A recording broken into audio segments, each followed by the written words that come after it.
Ang ikatlong mekanismo ang sasagot sa isang madalas na itanong na nagpapabuntong hininga sa sinumang lampas na sa edad 60. Bakit nung araw kapag nadapa tayo o nagasgasan?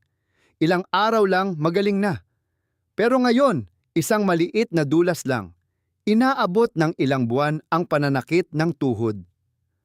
Bakit matapos maglinis ng bahay para sa Pasko o bagong taon, isang linggo kayong hindi makabangon sa sakit ng likod?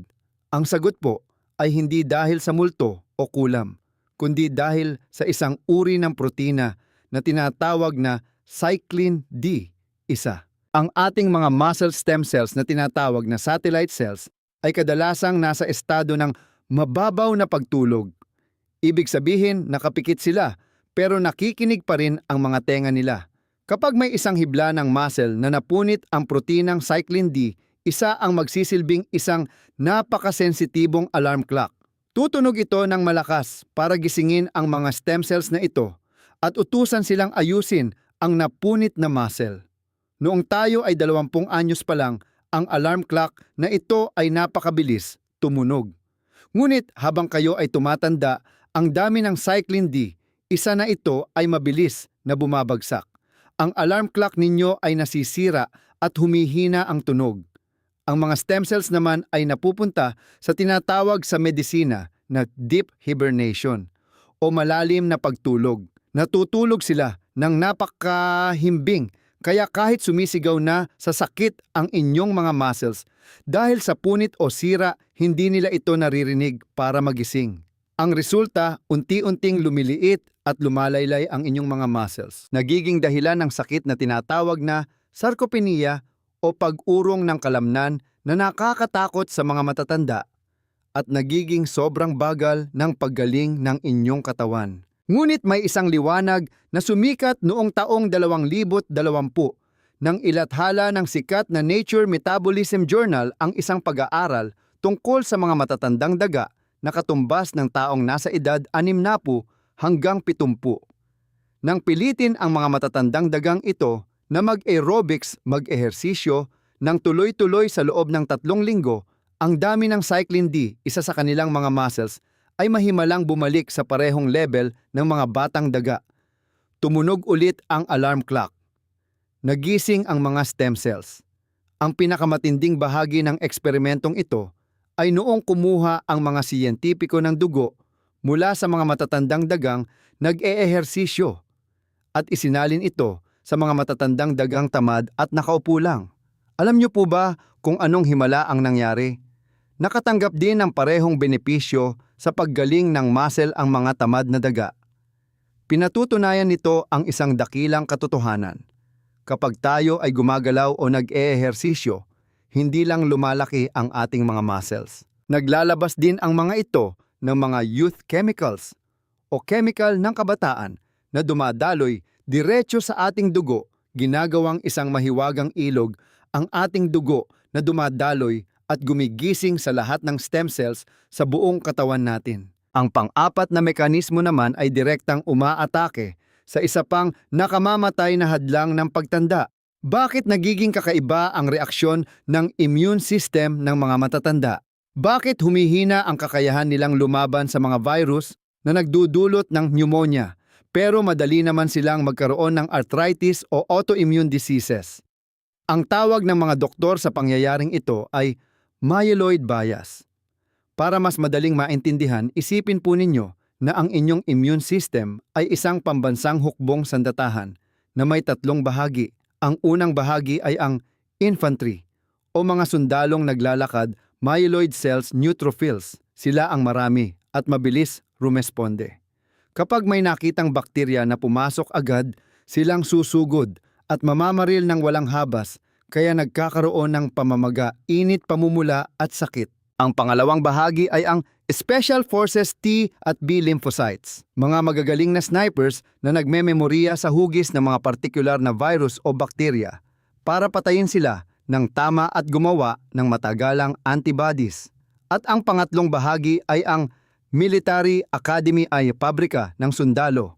Ito ang mga bone marrow stem cells kung saan tinitrain ang mga bagong sundalo para sa 2 grupo. Noong kayo ay bata pa, pantay na pantay ang pag-train sa academy. Ngunit pagsapit ninyo sa takip silim ng inyong buhay dahil sa pagdami ng mga alarm hormones, tulad ng IGF, isa ang military academy, ay palaging nasa estado ng matinding panik o takot.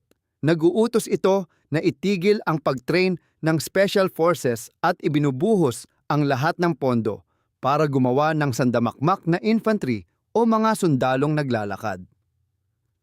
Ang resulta, napupuno ang inyong katawan ng mga agresibong sundalo na kinakatok ang bawat nerves at bawat kasukasuan ninyo para magsimula ng mga chronic inflammation o pabalik-balik na pamamaga tulad ng arthritis o Alzheimer's.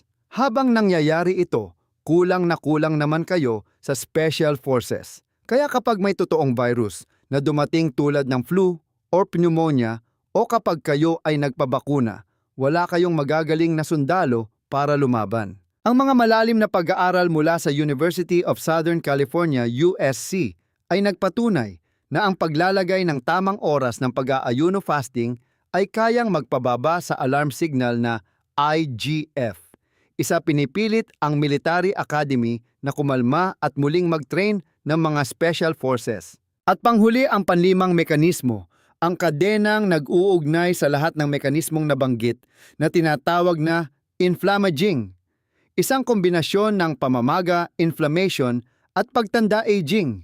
Kabaliktaran ng acute inflammation na pamumula kapag nahiwa ang daliri, ang inflammaging ay isang bagang patuloy na nag-aalab. Walang usok, walang apoy na nangyayari sa antas ng molekula sa loob ng inyong mga ugat. Ang mga lason na inilalabas ng mga zombie cells ay hindi nananatili sa isang lugar. Humahalo sila sa inyong dugo, lumulutang papunta sa lahat ng inyong mga laman loob at nagpapanatili ng isang mahina ngunit walang katapusang pamamaga sa loob ng maraming taon. Ang umaalab na apoy na ito ay sumisira sa lahat ng madaanan nito, nilalason ang buong kapaligiran ng inyong mga stem cells mula sa inyong utak hanggang sa inyong sakong. Kinumpirma ito ng isang pagsusuri mula sa Stanford University noong 2023. Ang chronic inflammation sa buong katawan ang pangunahing salarin na pumapatay sa kakayahan ng katawan na magpagaling ng sarili. Sa madaling salita, kahit gaano pa kalakas ang inyong stem cells, kung lalangoy sila sa dugong puno ng pamamaga, mamamatay sila ng maaga o magiging abnormal. Kaya ang pagpatay sa apoy ng chronic inflammation na ito ay hindi lang isang opsyonal na bagay para bumuti ang pakiramdam, kundi isa itong napakahalagang kondisyon para mabuhay. Ngayon, nabunyag na ang mga lihim. Ang mga tumatandang selula na nagtatapon ng basura, ang mga lysosome na punong-puno ng dumi sa loob, ang kakulangan sa cyclin D, isa na nagpapatulog sa mga selula ng muscle. Ang takot na military academy na gumagawa ng maling klasing sundalo at ang apoy ng pamamaga na sumusunog sa kapaligiran ng inyong dugo. Mukhang masyadong siyentipiko ang 5 mekanismong ito, pero hawak nila ang susi ng ating buhay. At ngayon ang tamang oras para lumabas tayo sa laboratorio at pumunta sa ating kusina mula sa teorya patungo sa aksyon. Narito ang protocol o gabay na may 5 matitibay na haligi, hindi magastos, hindi gawa-gawa, at binuo base mismo sa medikal na ebidensya para atakehin ang 5 mekanismong ito.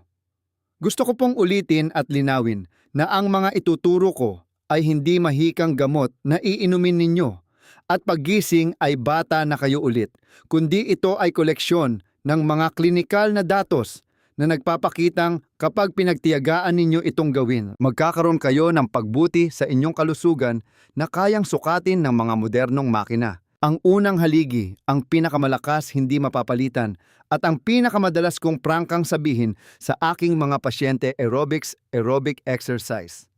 Huwag po kayong magmadaling bumili ng kahit anong food supplement kung ang inyong rubber shoes ay inaalikabok lang sa kanto ng bahay ninyo. Ang mga siyentipikong ebidensya tungkol sa epekto ng aerobic exercise sa inyong mga muscle stem cells ay mas matibay at mas malakas kaysa sa kahit ano paman sa larangang ito. Gaya ng naipaliwanag ko mula sa pag-aaral ng Stanford University, ang aerobics ay gumagawa ng 3 himala nang sabay-sabay nilalakasan nito ang alarm clock ng Cyclin D. Isa para gisingin ang mga stem cells, hinuhugasan nito ang mga nakakalasong kemikal na nagdudulot ng pamamaga palabas sa inyong mga muscles at naglalabas ito ng mga elemento ng kabataan. Youth factor sa inyong dugo para diligan ang inyong utak at mga laman loob. Ang standard na payong medikal ay hindi bababa sa 150 minuto bawat linggo. Pwede ninyo itong hatiin 30 hanggang 45 minuto araw-araw, 5 araw sa isang linggo. Ang katamtamang tindi moderate intensity ay hindi nangangahulugan ng napakabagal na paglalakad na parang namamasyal lang. Ito ay dapat zone 2 activity. Ibig sabihin, mabilis na paglalakad, pagbibisikleta, paglangoy o tuloy-tuloy na tai chi, kung saan medyo bibilis ang tibok ng inyong puso. Medyo hihingalin kayo pagpapawisan ng kaunti pero kaya pa rin ninyong magsalita ng putol-putol sa kasama ninyo. Dagdag pa rito ang resistance training o pagbubuhat ng magaan gaya ng light dumbbells, resistance bands o simpleng pag-upo at pagtayo sa silya ng 2 hanggang 3 beses sa isang linggo ay direktang lalaban sa pag-urong ng inyong kalamnan, muscle loss. Gayunpaman, kaligtasan po palagi ang una. Kung kayo po mga tito at tita ay may high blood pressure na hindi pa kontrolado lampas 160 sa 100 heart failure, pananakit sa dibdib angina o malalang arthritis, sa tuhod pakiusap po. Kumonsulta muna sa inyong cardiologist, doktor sa puso at orthopedist, doktor sa buto para mapili ninyo ang tamang ehersisyo tulad ng paglangoy o paggamit ng stationary bike. Pakinggan ninyo ang inyong katawan, magsimula ng mabagal bago pabilisin. Kung makaramdam kayo ng pananakit sa dibdib, sobrang bilis na tibok ng puso o hindi karaniwang hirap sa paghinga, itigil po agad. Ang pangalawang haligi ay ang ating sikmura nutrisyon. Dito ang siyensya ay nahahati sa 2 malinaw na sanga. Ang kalidad ng ipinapasok natin sa ating bibig at ang oras kung kailan natin pinapayagang gumana ang ating bibig. Tungkol sa kalidad, walang anumang diet ang tatalo sa anti-inflammatory diet. Dieta laban sa pamamaga sa pagpatay sa mga SASP signals ng mga zombie cells. Dito sa Pilipinas, hindi natin kailangang maghanap ng mga mamahaling pagkain mula sa ibang bansa. Pwede nating gamitin ang ating sariling mga pagkain. Ang cold-pressed extra virgin olive oil ay isang himalang pampababa ng pamamaga. Gamitin ninyo ito sa inyong mga salad imbes na sa pagprito na may mataas na temperatura. Palitan ninyo ang mga red meat at matatabang karne ng mga isdang mayaman sa taba tulad ng salmon, tawilis, tuna at sardinas ng kahit 3 beses sa isang linggo.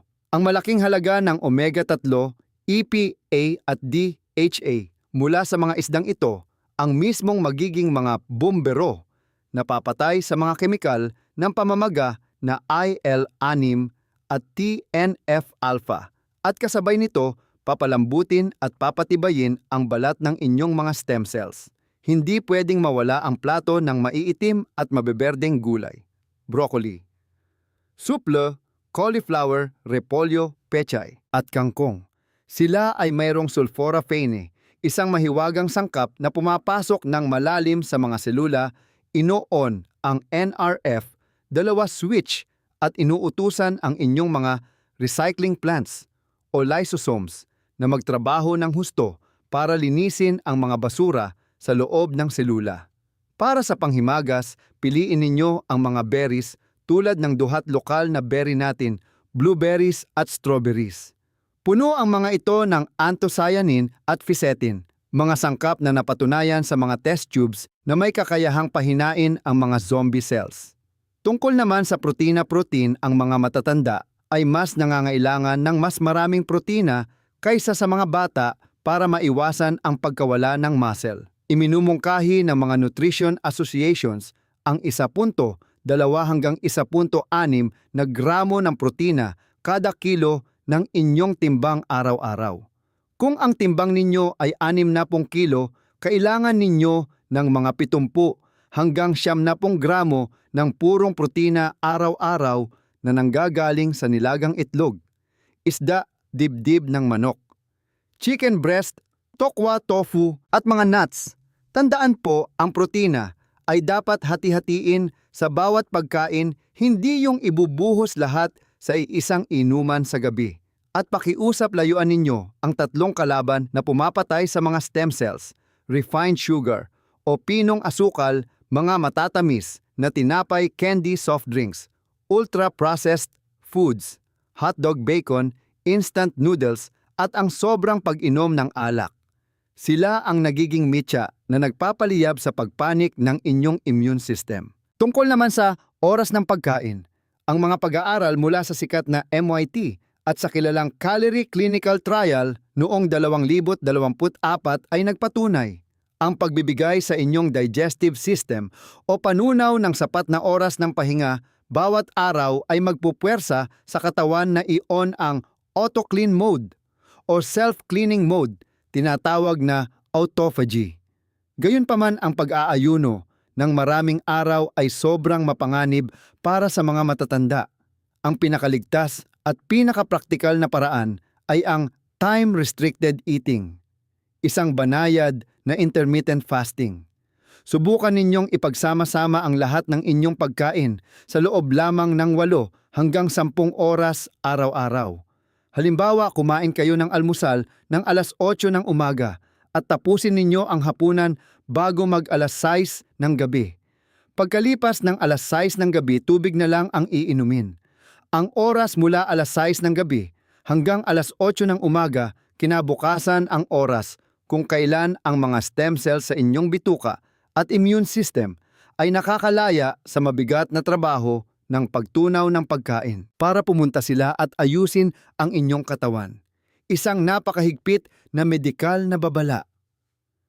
Ang paraan ng pag-aayuno na ito ay hinding-hindi pwede sa mga taong nag-i-inject ng insulin para sa diabetes, mga umiinom ng gamot na pampababa ng blood sugar, sulfonylurea group, mga taong masyadong payat at mahina, BMI pababa ng 20, mga may malalang sakit sa bato, o mga may history ng pagbagsak ng blood sugar hypoglycemia.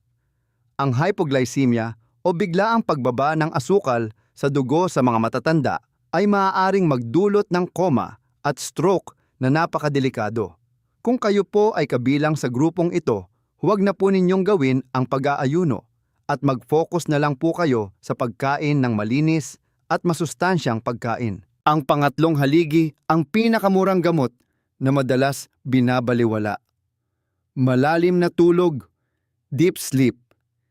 Isang scientific review noong 2022 sa Science Direct ang nagtukoy sa pagkagulo ng ating circadian rhythm at the body clock bilang isa sa mga pangunahing salarin na pumapatay sa mga stem cells.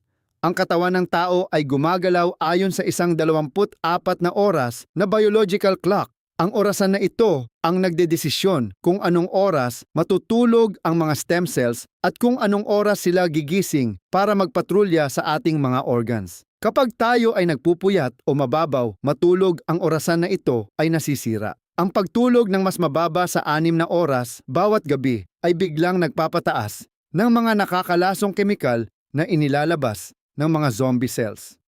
Naiintindihan ko na sa inyong edad, ang pagtulog ay madalas na umiikli. Pero subukan po ninyong magtakda ng iron discipline o matinding disiplina. Pumunta sa kama sa parehong oras. Gabi-gabi panatilihing madilim ang kwarto. At ang perpektong temperatura ay dapat medyo malamig, nasa 20 hanggang 24 na degrees Celsius. Patayin ang TV at cellphone 1 oras bago matulog para makapaglabas ang inyong utak ng melatonin sleep hormone. At narito ang isang napakahalagang sikretong medikal na libre. Salubungin ninyo ang natural na liwanag ng araw sa inyong mga mata sa loob ng 30 minuto pagkagising ninyo sa umaga, magbilad sa araw.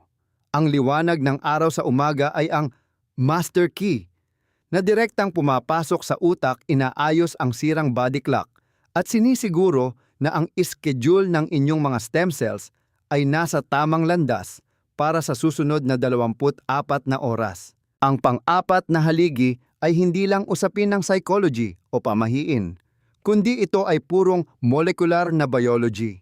Pagkontrol sa stress at kalungkutan. Loneliness. Kapag kayo ay laging nalulungkot, nag-aalala, laging nagagalit o nakakaramdam ng matinding pag-iisa dahil sa katandaan, ang inyong adrenal glands, maliit na glandula sa ibabaw ng kidney, ay walang tigil na magbubomba ng hormone na cortisol sa inyong dugo. Ang chronic cortisol, mataas na cortisol sa matagal na panahon, ay isang catalyst ng pagkawasak na hindi direktang nag-o-on sa chronic inflammation sa buong katawan. Nakakalungkot na ipinapakita ng siyensya na ang social isolation o ang pagiging nag-iisa ng matatanda ay may epekto sa pamamaga ng katawan na katumbas ng paninigarilyo ng 15 sigarilyo araw-araw. Ang pagsali ninyo sa mga samahan ng mga senior citizens, pagpunta sa simbahan, pakikipagkwentuhan sa inyong mga anak at apo, o kahit ang pag-aalaga ng aso o pusa ay hindi lang mga walang kwentang payo. Ito ay isang direktang biological anti-inflammatory injection na pumapasok sa inyong utak. Napatunayan ng klinikal na ang 15 minutong pag-upo ng tahimik at paghinga ng malalim mula sa tiyan, diaphragmatic breathing, lumalaki ang tiyan pag-inhale at dahan-dahang lumiliit pag-exhale, ay kayang magpababa ng malaki sa dami ng IL-6 at TNF-alpha sa inyong dugo. Ang panlimang haligi ang pag-inom ng mga piling supplements na para talaga sa target sa dami ng mga scam at peking food supplements sa merkado. Ngayon, ang evidence-based medicine. Medisinang base sa ebidensya ay 3 supplements lamang ang pinagkakatiwalaan na may sapat na klinikal na ebidensya, kaugnay ng trabaho ng stem cells at pamamaga vitamin D3, omega-3 at plant-based quercetin.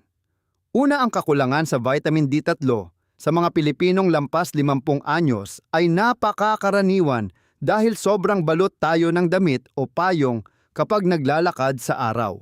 Ang kakulangan sa D3 ay nagpapabagsak sa immune system at pinapatigil ang mga stem cells. Magpa-blood test po kayo para sa 25 OHD sa ospital. Kung ang resulta ay mababa sa 30 nanogram bawat mililitro, magre-reseta ang inyong doktor ng 1,000 hanggang 4,000 IU araw-araw, kadalasang kasama ng vitamin K2 para idirekta ang calcium sa mga buto imbes na tumigas sa mga ugat. Babala. Kung kayo ay umiinom ng diuretics para sa high blood, ang sobrang taas ng vitamin D3 ay maaaring magdulot ng calcium toxicity sa dugo, kaya kailangang magtanong sa doktor. Pangalawa, ang omega-3 na nagmumula sa high-quality fish oil, 2 hanggang 4 na gramo araw-araw, ay isang napakagandang anti-inflammatory weapon kung hindi kayo nakakakain ng sapat na matatabang isda.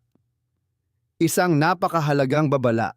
Ang mataas na dose ng omega-3 ay nakakapanipis ng dugo. Kung kayo ay umiinom ng mga blood thinners tulad ng aspirin, clopidogrel, Plavix o Sintrom, kailangan po ninyong magpamonitor ng mabuti sa inyong cardiologist para maiwasan ang panganib na duguin ang inyong tiyan o utak. At ang huli, ang quercetin ay isang natural na antioxidant na naglilinis ng mga zombie cells. Pero iminumungkahi ko na kunin ninyo ito mula sa natural na pagkain. Marami nito sa pulang sibuyas at balat ng mansanas, imbes na bumili ng high dose na tableta. Bakit? Dahil ang mataas na dose ng quercetin tablet ay maaaring magkaroon ng mapanganib na interaksyon sa mga blood thinners, immunosuppressants at gamot sa thyroid. Tungkol naman sa mga sikat na gamot na pampahaba ng buhay na ibinibida ngayon tulad ng NMN o NAD+, nais ko pong linawin na ang mga ito ay sobrang mahal, nagkakaroon ng epekto sa mga daga, ngunit wala pang kahit isang human trial o pag-aaral sa tao na nagpapatunay na kaya nilang gisingin ang mga stem cells ng tao. Pakiusap, huwag po kayong pumayag na gawing mga inosenteng daga para sa mga produktong ito kahit na may pambili kayo. Pagsapit dito, sigurado akong maraming tito at tita ang mag-iisip. Kung bukas na bukas, ay susundin ko ng mahigpit lahat ng sinabi ni Dr. Victor, gaano katagal bago ako bumata ulit. Hayaan po ninyong ilatag ko sa inyo ang isang roadmap o mapa ng pag-asa, isang makatotohanang timeline para hindi kayo masyadong umasa at sumuko sa kalagitnaan. Sa una at pangalawang linggo, ang mga biological na pagbabago ay mangyayari ng tahimik at hindi pa makikita ng inyong mga mata. Ngunit kung kayo ay mag-ehersisyo at matutulog sa tamang oras, ang unang mararamdaman ninyo ay mas masarap ang inyong tulog, hindi kayo masyadong nagigising at paggising sa umaga, mas malinaw ang isip at pakiramdam ninyo na gumaan ang inyong katawan.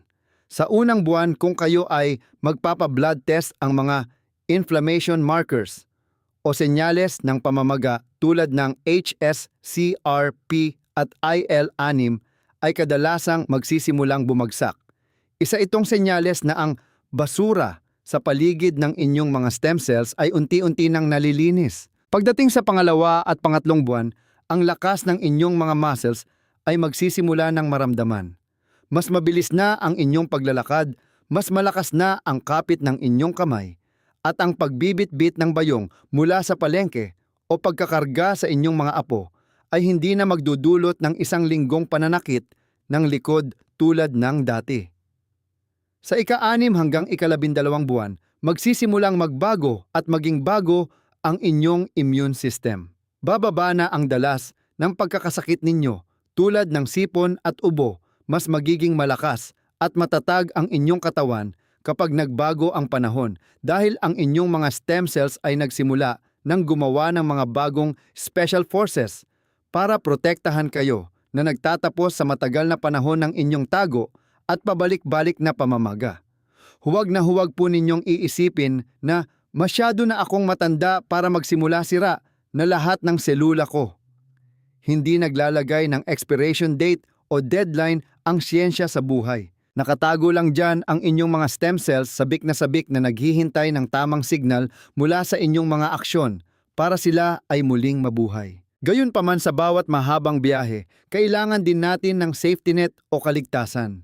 Kung sa kalagitnaan ng pamumuhay na ito ay bigla kayong makaranas ng hindi inaasahang pagbaba ng timbang na walang dahilan, bumaba ng higit sa 5% ng timbang ninyo sa loob ng ilang buwan, kakaibang sobrang pagkapagod, pabalik-balik na lagnat tuwing hapon, pag-ubo ng dugo o may kakaibang bukol na lumitaw, pakiusap po, pumunta kayo agad sa ospital para magpa-screen sa cancer. Ang mga sintomas na iyon ay alarm signals ng mga malalang sakit. Nangangailangan ang mga ito ng operasyon o chemotherapy at hindi na pwedeng idaan lang sa pagkain at ehersisyo.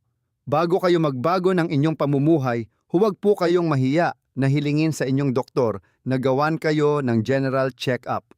Complete blood count, CBCHS-CRP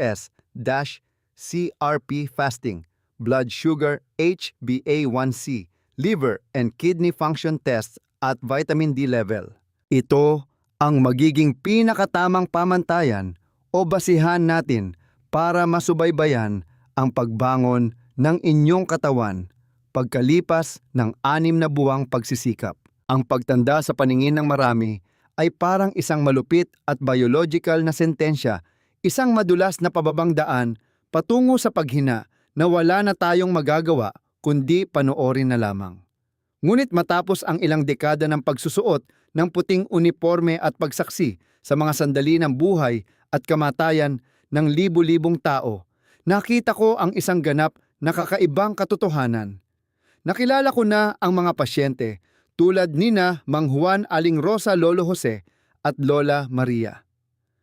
Mga taong lampas 80 anyos, ngunit nagniningning ang kanilang mga mata, malinaw ang isip, tuwid ang likod, at palaging may ngiti sa labi.